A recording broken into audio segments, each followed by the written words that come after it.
Operating room.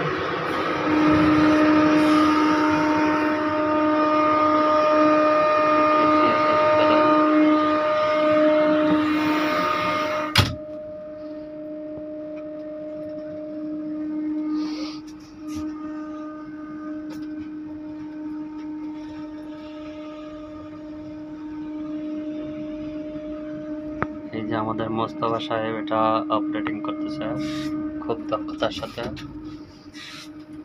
এটার জন্য ফুল দেখা যায় তাই না? হ্যাঁ, এটার জন্য একটু প্রবলেম। ওটা আমাদের পুরাতন ওয়ার ট্রেন, সেই 2000 সালের দিকে বসানো, 2002 দিকে বসানো চায়না ক্রেন। এটা দেখেন চায়না ওয়ার টাইপ।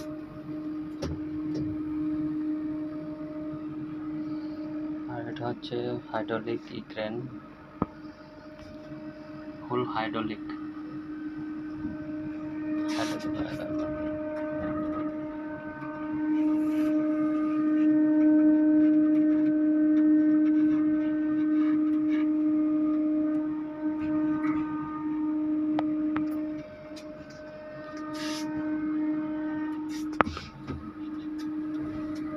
লিক করতেছে।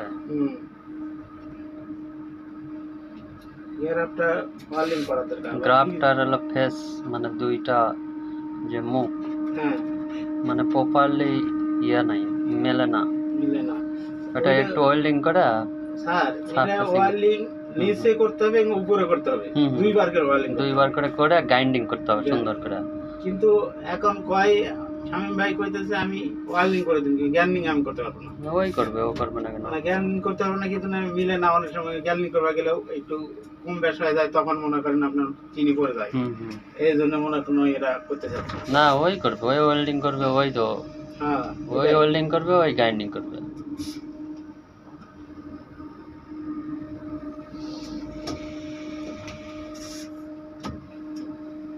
এখন ওনারা বলতেছে মানে আর একটা প্লেট পাঠাই দিবে উপরে।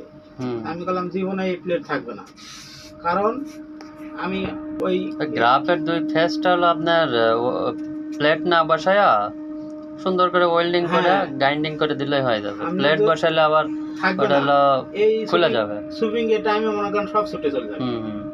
যে আর প্রেসার ওই জাহাজের নিচের পাটাতনে লাগবে। হ্যাঁ, আপনি বলছেন সুন্দর মতো।